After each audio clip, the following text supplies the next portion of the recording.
నిన్నటి రోజున నేపాల్లో జరిగిన ఘోర విపత్ ఫ్లాష్ ఫ్లడ్స్కి కారణం మొదట్లో 4.4 తీవ్రతతో వచ్చిన భూకంపం అని భావించారు. కానీ ఇప్పటి విశ్లేషణ వేరుగా ఉంది. శాటిలైట్ ఇమేజెస్ ఆధారంగా కొత్త విశ్లేషణలు బయటకు వస్తున్నాయి. అమెరికా జియోలాజికల్ సర్వే కొత్త విశ్లేషణ క్లారిటీ ఇస్తోంది. మన భారతదేశానికి పెట్టని కోట గొడవలే ఉత్తర దిక్కునున్న హిమాలయ పర్వతాల్లో భాగంగా ఉండే హిమనీ నదాలు, గ్లేషియర్స్. సింపుల్గా అందరికీ అర్థమయ్యే భాషలో చెప్పాలి అంటే అతిపెద్ద మంచుగడ్డలు. ఈ అతిపెద్ద మంచుగడ్డ 5,200 మీటర్ల కిందకు జారిపడ్డం కారణంగా ఒక్కసారిగా ఈ హిమనీనదం కుప్ప కూలడం కారణంగా పెను విపత్తు సంభవించిందని అమెరికా జియోలాజికల్ సర్వే తెలియజేస్తోంది. ఒక్కసారిగా జరిగిన ఈ పరిణామం కారణంగా భారీ స్థాయిలో నీరు, మట్టి పడిపోయి భూమి కంపించింది. ఈ తీవ్రత దాదాపుగా 4.4 to 5.2 వరకు భూ ప్రకంపనలు వచ్చాయని తెలియజేస్తోంది. దాదాపు ఇప్పటికే 400 మందికి పైగా మరణించినట్లు సమాచారం. ఈ సంఖ్య ఇంకా పెరిగే అవకాశం ఉంది.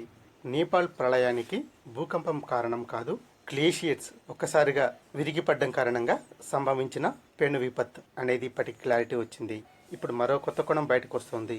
ఇది నేపాల్ మీడియా ఎక్కువగా ప్రొజెక్ట్ చేస్తున్న అంశం. నేపాల్లో పెను విపత్తు జరిగిన వెంటనే మన భారతదేశ ప్రధానమంత్రి శ్రీ నరేంద్ర మోడీ గారు వెంటనే ఫోన్ చేసి నేపాల్ ప్రధానమంత్రి బాలేందర్తో మాట్లాడడం జరిగింది.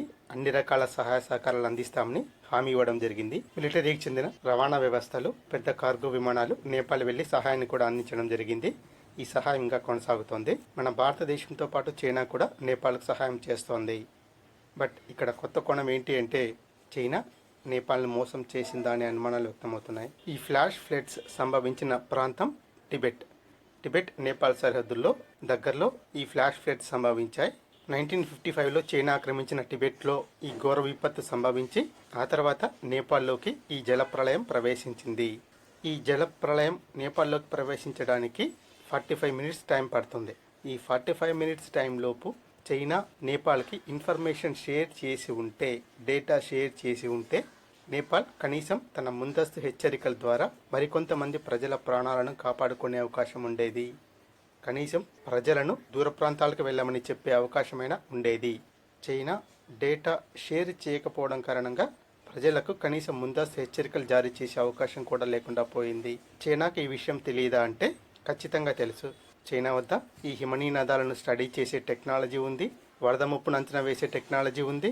పైగా చైనా నిరంతరం హిమాలయ పర్వతాలను స్టడీ చేస్తూనే ఉంటుంది. మరి చైనాకు తెలియకుండా ఈ ఫ్లాష్ ఫ్లడ్స్ వచ్చే అవకాశమే లేదు. పైగా ఈ సంఘటన చైనా ఆక్రమించిన టిబెట్లోనే జరిగింది. ఆ తర్వాత నేపాల్లోకి ప్రవేశించడం జరిగింది. కనీసం 30 నిమిషాల ముందే డేటా షేర్ చేసి ఉన్న నేపాల్ ప్రభుత్వానికి అధిక ప్రాణ నష్టాన్ని తగ్గించే అవకాశం ఉండేది. నేపాల్ మీడియాలో ఇదే పెద్ద చర్చ జరుగుతోంది. నేపాల్ గత 25 ఇయర్స్ నుండి ఇండియాకు దూరం జరిగి చైనాకు బాగా దగ్గరైంది. నేపాల్ చైనా విష కౌగిల్లో చిక్కొంది.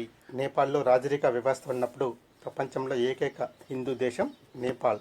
కానీ మన రాజకీయ నాయకులు చేసిన పొరపాట్లు చైనాకు వరంగా పరిణమించాయి. నేపాల్ రాజకీయ వ్యవస్థను అంతం చేసి చైనా కమ్యూనిస్ట్ గవర్నమెంట్ను ఏర్పాటు చేయడంలో చైనా సక్సెస్ అయింది. అప్పటి నుండి నేపాల్ హిందూ దేశంగా కాకుండా సెక్యులర్ దేశంగా మారింది. కీలక మార్పుల్లో మన రాజకీయ నాయకులు చేసిన తప్పిదాలు కూడా ఉన్నాయి. నేపాల్ మన భారతదేశానికి దూరం కావడానికి ఈ తప్పిదాలే ప్రధాన కారణం. నేపాల్ చైనా విష కౌగిలిలో ఉన్న నేపాల్కు చైనా వెన్నుపోటు పొడిచిందా అనే అనుమానాలు వ్యక్తమవుతున్నాయి. రాబోయే రోజుల్లో దీనిపై మరిన్ని వాస్తవాలు బహిర్గతమవుతాయి. Thank you for watching this video.